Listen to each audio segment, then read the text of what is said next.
Thank you. It's good to be back with you this morning and to talk about Proverbs. There is a Jewish scholar named Yoram Hazony who's a fascinating author. He's written in the area of philosophy. He's written on the Bible, on the Old Testament, and he's written on politics. And he's a very intelligent man, and he's been able to synthesize all of these fascinating fields. But he has one book that was written, I'm not sure how long ago now, but it's been a while, and it was called God and Politics in Esther. And I wonder if you've ever read the book of Esther in the Bible and thought, this is about politics. I'm guessing probably not. That might seem like a strange way to approach that book. But when you start to think about it, it actually makes a lot of sense. He's looking at that book from the standpoint of the Jews who are being, possibly even exterminated, and they seem to have no hope. What are they going to do? How are they going to overcome this challenge when they're in this position of weakness and they have this oppressive enemy that has the power to destroy them?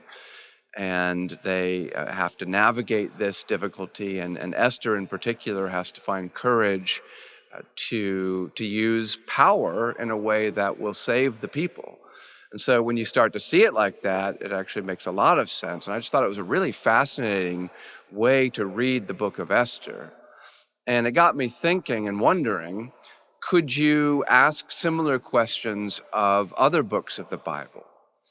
And when I asked that question to myself, Proverbs came to mind immediately.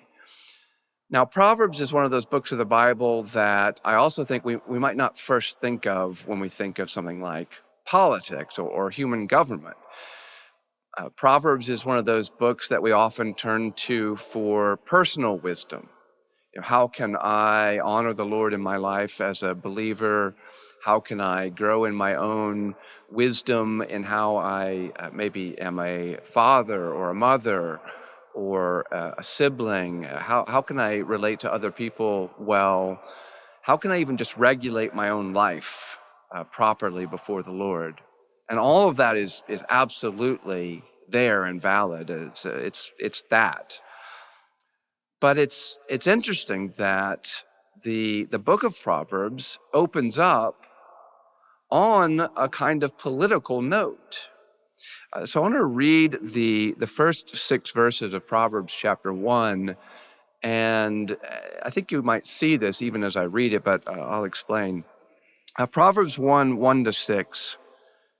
The Proverbs of Solomon, son of David, king of Israel, to know wisdom and instruction, to understand words of insight, to receive instruction in wise dealing, in righteousness, justice, and equity, to give prudence to the simple, knowledge and discretion to the youth. Let the wise hear and increase in learning, and the one who understands obtain guidance. To understand a proverb and a saying, the words of the wise and their riddles. Well, the first thing that stood out to me is that this is a book written by a politician. Now, I know I'm being a little bit anachronistic there, but it's written by a governing official, Solomon. And that's actually highlighted in the very first verse, Solomon, who is the king of Israel. And so Solomon has been appointed to rule over a nation, over a people. And how is he going to be able to do that? How is he going to be able to rule over those people? Well, to do that well, he's going to have to be wise. He's going to have to grow in his knowledge and in his wisdom so that he can rule well. And there is a lot just in those opening verses that shows us that this is certainly a book about our own individual lives. It's about how to grow wise as individuals. But did you notice some of the other words that were used as I read? Especially verse 3, I think. To receive instruction in wise dealing, in righteousness, justice, and equity. Those 3 words, righteousness, justice, and equity, Those are political words. Right? Those are words that have to do with how a nation or a people is ruled and how they're ruled over. Righteousness in the Bible certainly has to do with us as sinners, right? We have fallen short of what God requires of his righteousness, and we must find a Savior who is righteous in our place, Jesus Christ. But righteousness all throughout the Bible is also a term of nationhood, right? It is about how the judges in Israel were to operate. They were to be righteous. They were to make decisions that were based on strict righteousness. They were to justify the righteous and to condemn the wicked. That's the fundamental call on the magistrate in the Old Testament. And of course, the word justice itself very clearly has to do with issues that rise up beyond the individual level. That's not just about us in our own daily lives. That's about how a people is related to one another, and how those who are placed in authority over them, how they take care of them, how they ensure that the nation is being run well and that things are being done for the good and the blessing of the people. And then equity as well. Fair dealing, laws that are truly fair. It's an unfortunate reality that some in our society have hijacked this word equity, and they have made it mean something that it doesn't mean in the Bible. And we maybe hear that so often that we might kind of back away from that word equity, and we think that's a woke word, right? Because it's actually kind of a word that's actually just talking about communism, leveling the playing field by the government taking from some and giving to others things that don't belong to them, right? That's not equity in a biblical sense. Equity in a biblical sense is truly just and fair dealing. And so that's a matter of state. That's a matter of how a ruler rules over a people. And so that got me going back to the book of Proverbs and trying to look at different ways that this might manifest itself in the book. And when I did that, I saw that this kind of wisdom was everywhere in the book of Proverbs. There's so many different ways in which it is equipping Solomon as king of Israel to rule over the people. And I don't believe it is just for an Israelite king. And this is not a matter of something that would only apply to the nation of Israel at that specific time. There are some realities that are restricted to Israel in the Old Testament. There are certain realities that don't need to carry over into every time and every place. But the general wisdom that I see in Proverbs would not fall into that category. This is how a people can be ruled and ruled well at all times, just like the Proverbs throughout the book about personal life and personal wisdom. Those are not just for people thousands of years ago in Israel. That's something that's just as relevant for us today. And there were 4 different ways that I saw in Proverbs that this kind of wisdom for human governance could be organized. And those are the 4 that we're going to look at this morning. The first is that good government is wise government. Good government is wise government. Now, for quite some time in America and in Western nations, we have been taught that good government is government that is neutral with regard to all matters of morality. So good government is neutral with regard to religion. It's neutral with regard to right and wrong. It's neutral with regard to those questions that we face about sexuality and everything. The government just exists in order to create a level playing field for everyone. And the government should never address things that we would call moral issues. This is something that really took off in the 19th century. Famously, John Stuart Mill, an English political theorist, would push this idea. And if you hear people talk about liberalism, largely that comes from Mill. and from his teaching on these kinds of questions. His famous book was entitled On Liberty. And in that book, a good summary of what he was trying to argue could be put this way, and this is what he says. He says, mankind are greater gainers by suffering each other to live as seems good to themselves than by compelling each to live as seems good to the rest. So his basic thought was the best form of government is one in which everyone lives as they see fit, morally speaking, and no one tries to impose upon them some moral system. A government exists to make sure that that doesn't happen. And that is about as far from the ideas that you see in Proverbs as you could possibly be. The purpose of government is genuinely to make people good. Now, can we change human hearts? Can government change human hearts? Can it save people? Can it change their hearts so that they embrace Christ and that they begin to serve him out of genuine heartfelt love? Of course not. Laws can't do that. Government can't do that. But most people throughout human history, and this would include non-Christians, you could go back and you could look at Aristotle, you could look at Plato, they recognized this, right? That the purpose of laws is to make people good. It's to make them behave in ways that are good. And law actually can do that. But with the rise of liberal thinking in the last couple of hundred of years, we basically flipped this on its head and we said that the only purpose of government is to prevent anyone from taking a moral idea and a moral truth and imposing that on someone else. And it's hard to break out of that way of thinking. It's so ingrained into us, and it has been for so long.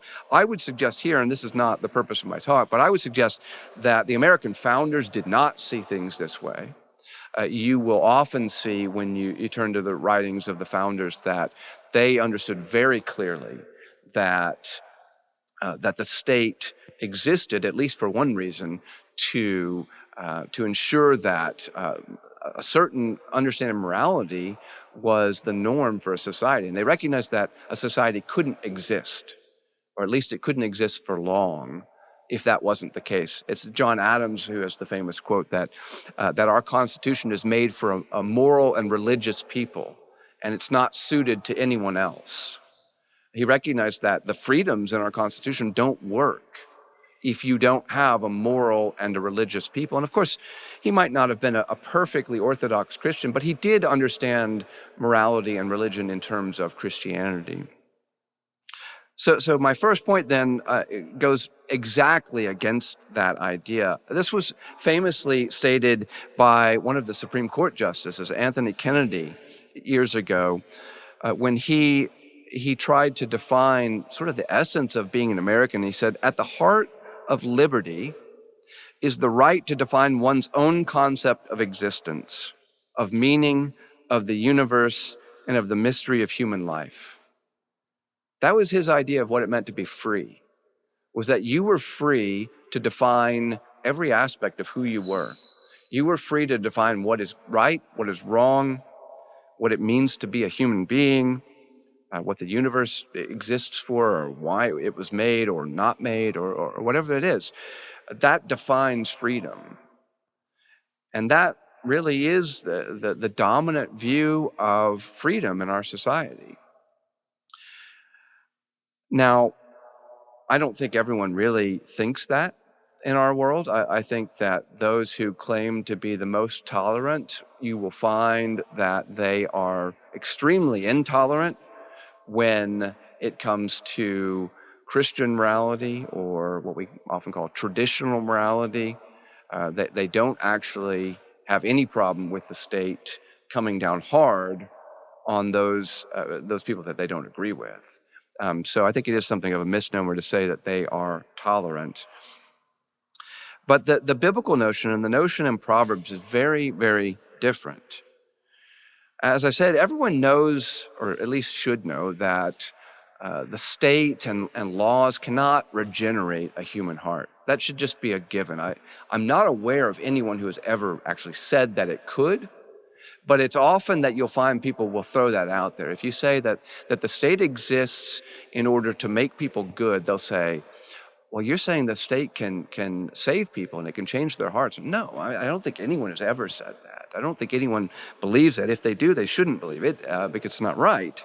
Only the Holy Spirit can regenerate. Only the Holy Spirit can open up someone's heart. But that's not what we're talking about when we talk about wise laws and wise governance.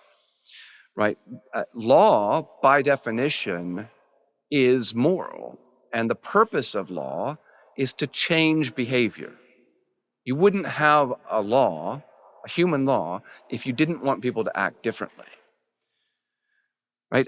Everyone knows this on a basic level, and I really mean this. Everyone knows this.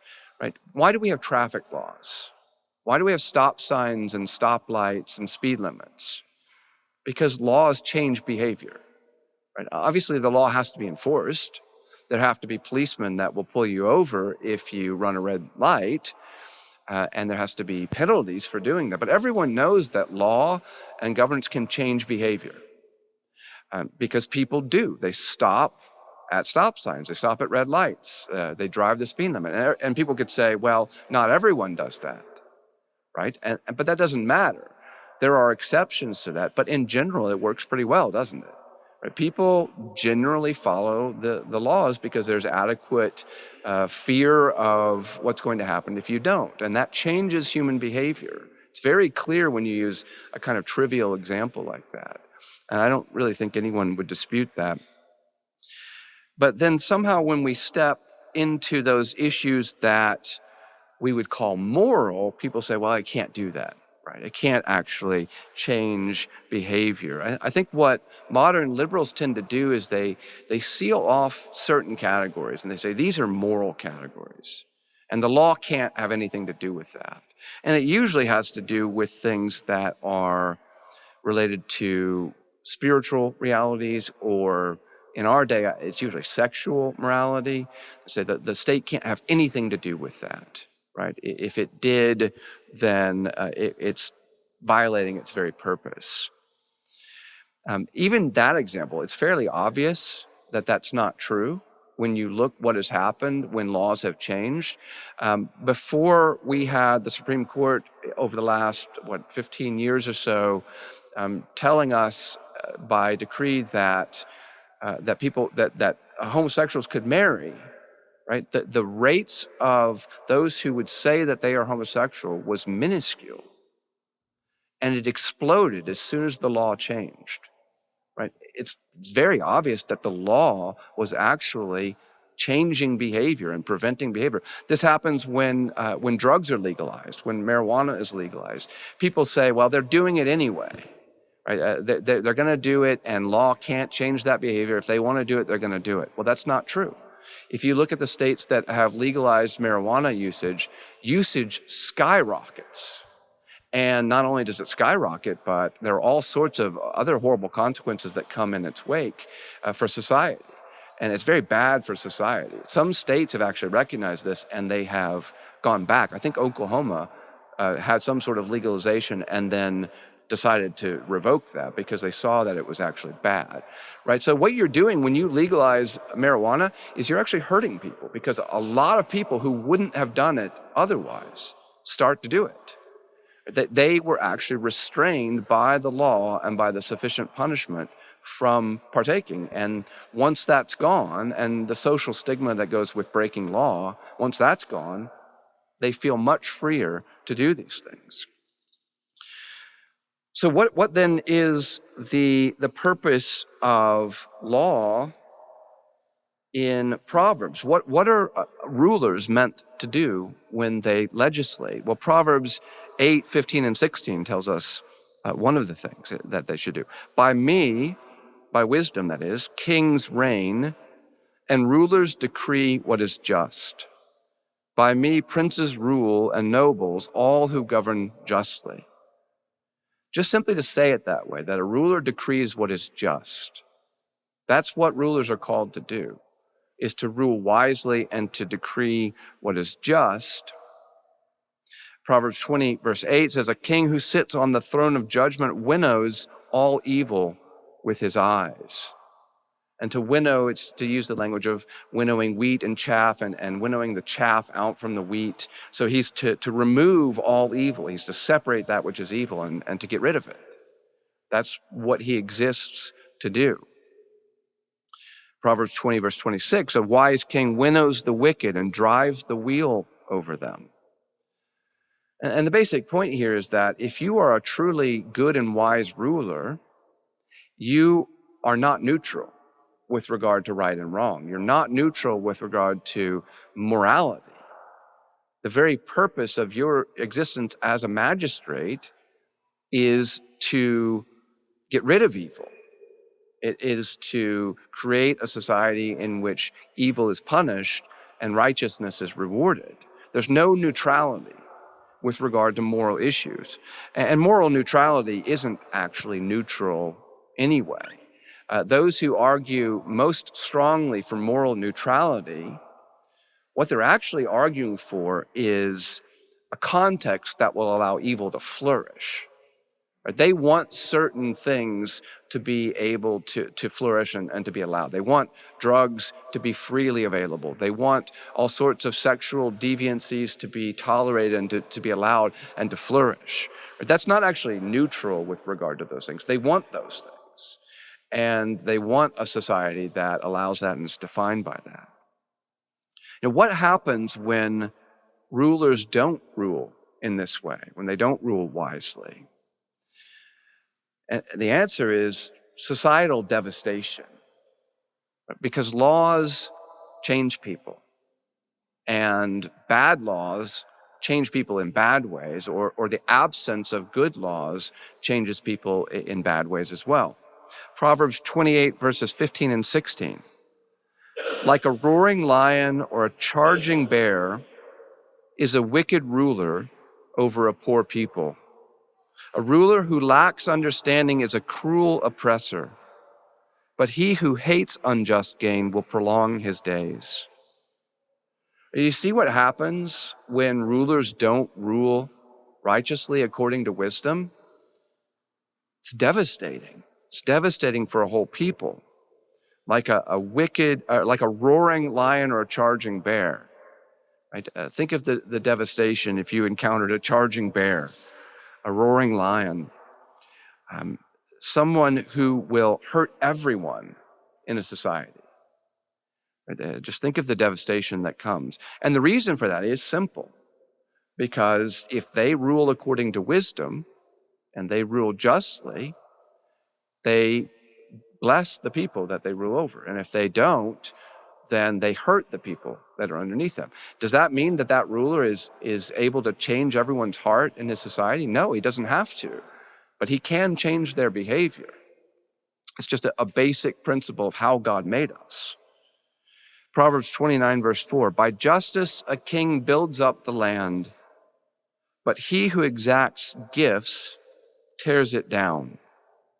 Right? Someone who is not just, someone who is willing to be bribed.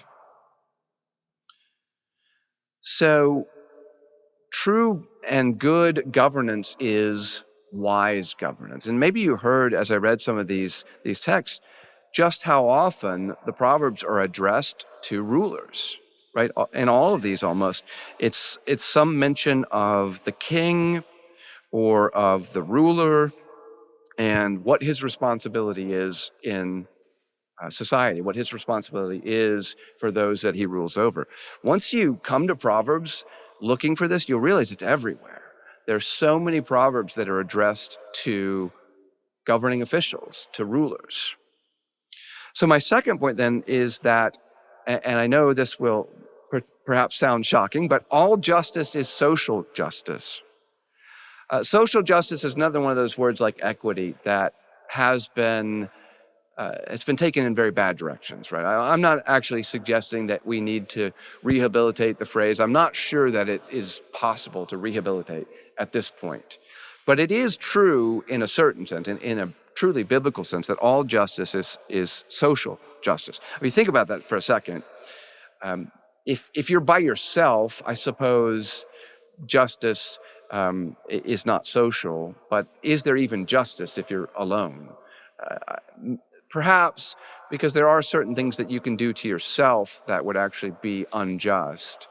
Suicide is self-murder, and so that is an act of injustice.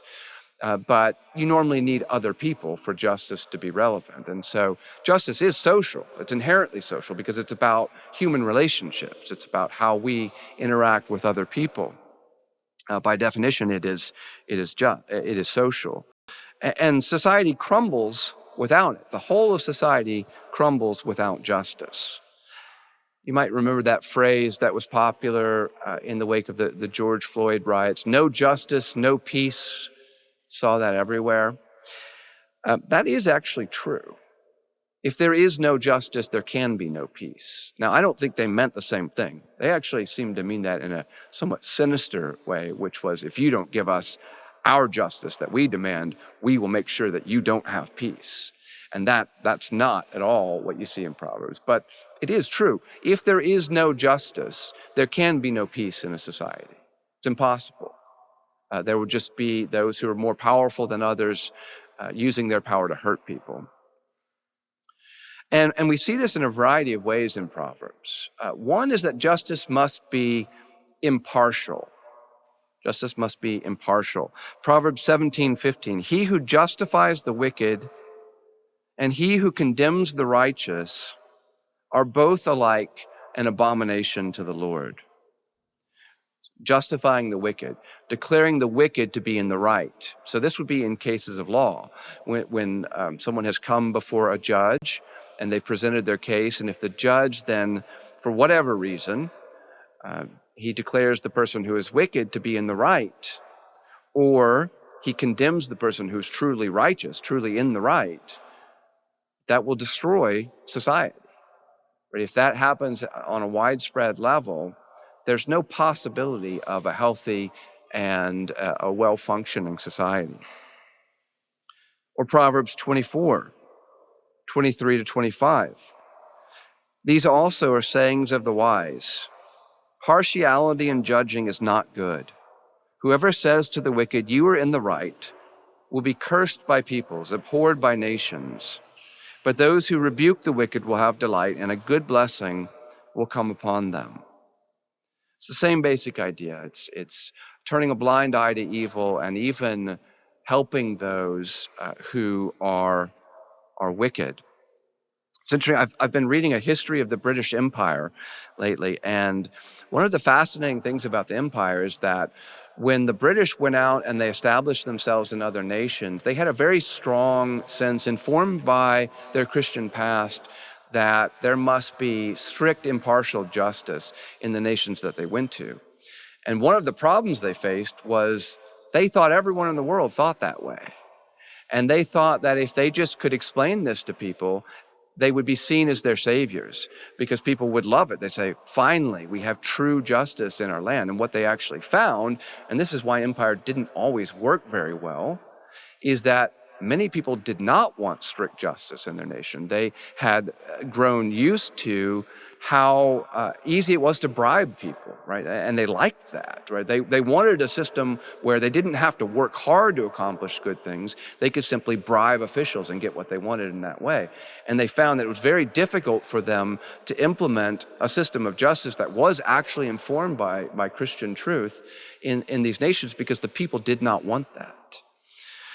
Because our human nature sometimes just simply we want what's easy. We want that which is corrupt, because it's something that could get us riches and power without actually having to gain those in a virtuous way. So justice is social. Justice is impartial. Justice requires punishment as well. That's how law works, and that's the only way that law works. You can have laws, but if you don't enforce the laws, then there's no purpose in having laws. I think it's actually worse to have laws that are not enforced. And you can see this so clearly everywhere you look. I was having conversations with people yesterday about the difference between different cities in the wake of the George Floyd situation, where there were cities like Minneapolis that were being burned to the ground because the governing officials were telling the police to stand down. And there were cities like Greenville, where we live now, where the police had a very strong presence, and they made it clear, we will tolerate nothing. We will tolerate nothing at all, right? And what happened? People didn't burn the city down. They just didn't do anything, right? Because they were afraid of what the police would do. They were afraid of the punishment that would come in the wake of their actions. It's actually a really simple principle. You do this, this results. Right? There's no need to worry about whether you have regenerated the human hearts of all of these people. They will act appropriately when you act appropriately as a governing official. It's just as simple as that. Proverbs 10:13, on the lips of him who has understanding, wisdom is found, but a rod is for the back of him who lacks sense. Right? And we think about the language of the rod sometimes with regard to how we discipline children, right? That it's important to discipline our children for their own good, and that's absolutely true. But there's more to it in Proverbs, right? There's the fool who wreaks havoc on society and on everything that he touches, and he needs the rod because he lacks sense. And if you use the rod on him, he will gain sense. He, at the very least, will act differently. Right? He won't be able to act in this way because there are very few people who desire to be punished over and over and over again and simply not care, not change their behavior. Right? They might try to find ways to fight back or whatever it is, but if you have sufficient force, they will act appropriately.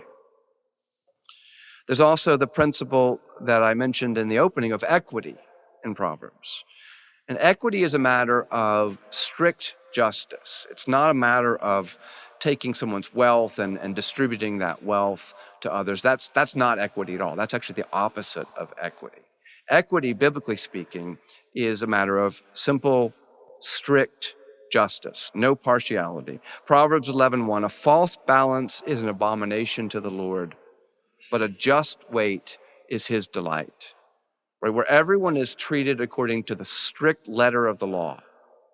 And some are not given special privileges because of who they are. They're more powerful, they're more wealthy, or anything of the sort. We treat everyone according to the strict principle of law. And that's something that has been at the heart of how Americans have traditionally thought about government, the strict application of the rule of law rather than the rule of the powerful. Proverbs 22:26, be not one of those who give pledges, who put up a security for debts. And here we're talking about matters that have to do with bribery and things like that. So true justice, as I said, is impartial, it's equitable, it attaches punitive sanctions to lawbreaking. Proverbs really proves the lie of the contemporary liberal, that liberal way of thinking, that the law and the state can be neutral with regard to right and wrong. It's just not possible, and the only thing that will result from the attempt is utter chaos, anarchy, and harm to everyone in that society. My final major point is to look at the nature of a virtuous society in Proverbs. Law and social pressure work together to push people towards virtue. And it is important that we don't neglect the latter. In fact, this is an interesting thing you'll see in classic Christian thinking about the state. You'll see this among the American founders. They recognize this very clearly. In fact, some of them will say that social pressure, the law of fashion, I think is what John Adams calls it, the law of fashion is more powerful than law itself. Social pressure actually exerts a force that is even stronger than human laws. I think that is typically true.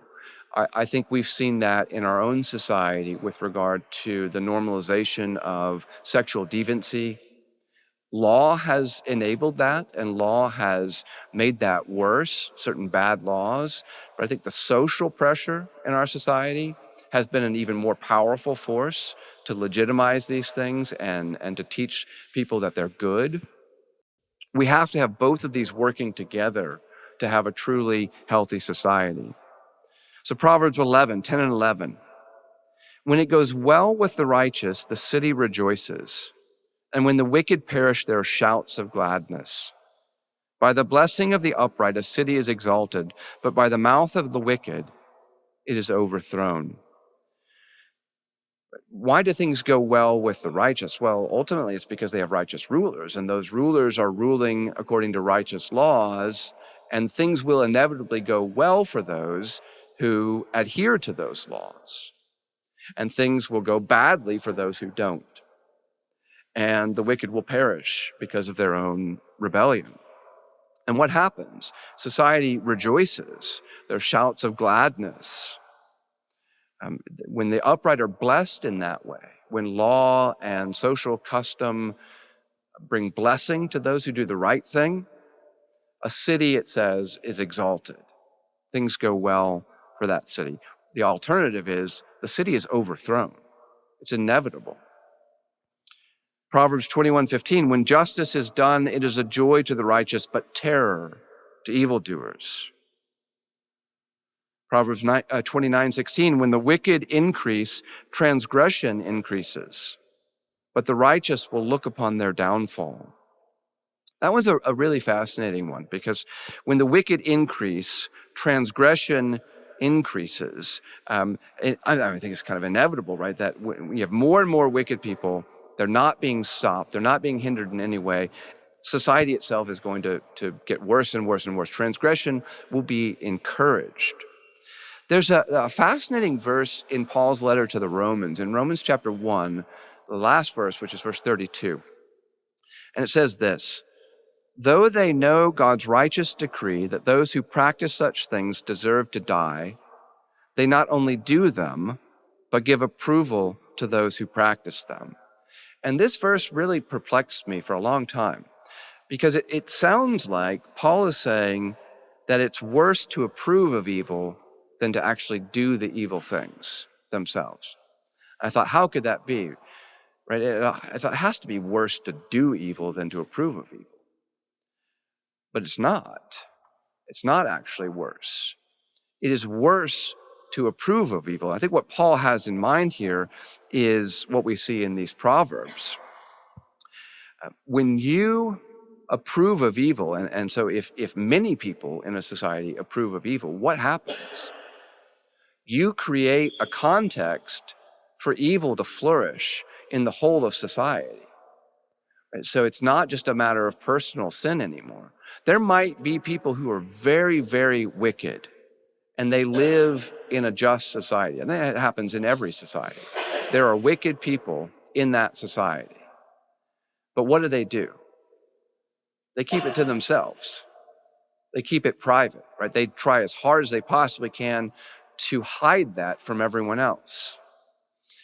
And that's a very good thing, because when they keep it private like that, when they keep it secret, right, it's bad for them. It's certainly bad for their soul. And if they have families, it's going to be very bad for their families and so on. But for the whole of society, their secret sin is not devastating society. But what happens when everyone is telling them, no, this is good. This is to be celebrated.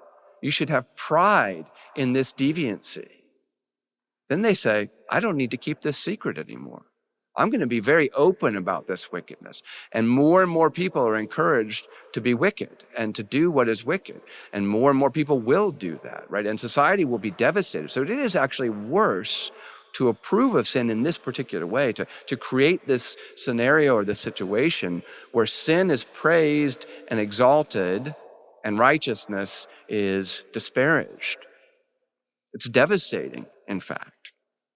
So Proverbs 21 verse 11 says, when a scoffer is punished, the simple becomes wise.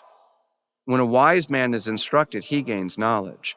When you see that the wicked are punished, people change. Not even the people that haven't done those wicked things. They say, this is what's going to happen to me if I do this, rather than I will be celebrated in my society. So law really does change people. Virtuous laws change people. The exceptions to this just prove the rule. You don't need everyone in a society to be changed. for it to have a very good and positive effect on society as a whole. You just need the majority of people to be changed in this way. And then you consider the alternative, Proverbs 28:12. When the righteous triumph, there is great glory, but when the wicked rise, people hide themselves. They hide themselves in terror because of the flood of sin that is unleashed. Well, I said that was my last point, but I realized I skipped a point. So my final point is actually the necessity of having wise rulers. Necessity of having wise rulers. Wise and good laws by themselves are not enough. You have to have wise and good rulers to implement those laws. And this is something that you see throughout Proverbs.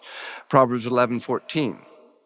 Where there is no guidance, a people falls, but in an abundance of counselors, there is safety.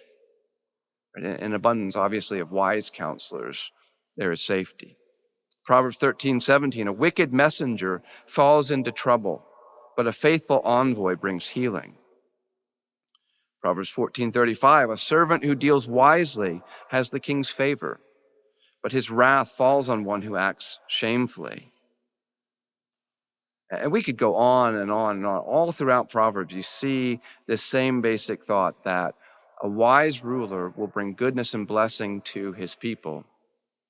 And in the absence of a wise ruler, there's no possibility of having blessing and goodness for a people.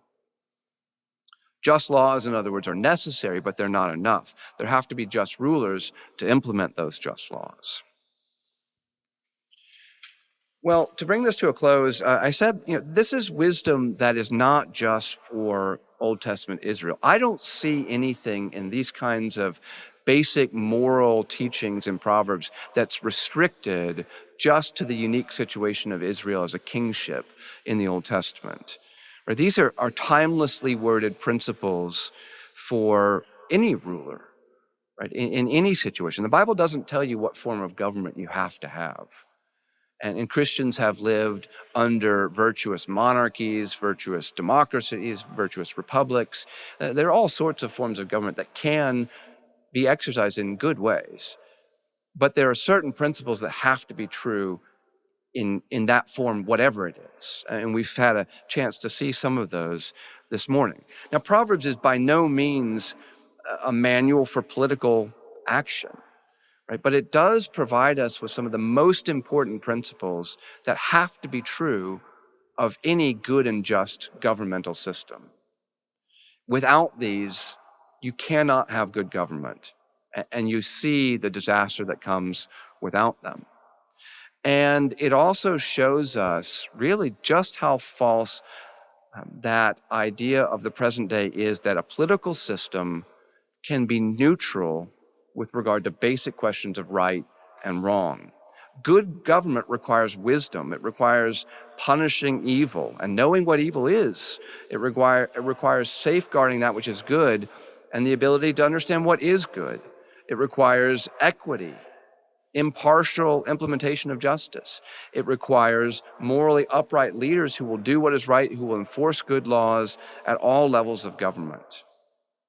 And I would say, despite the rhetoric of the last, 100 years or so, this is not at all at odds even with our own Constitution as Americans.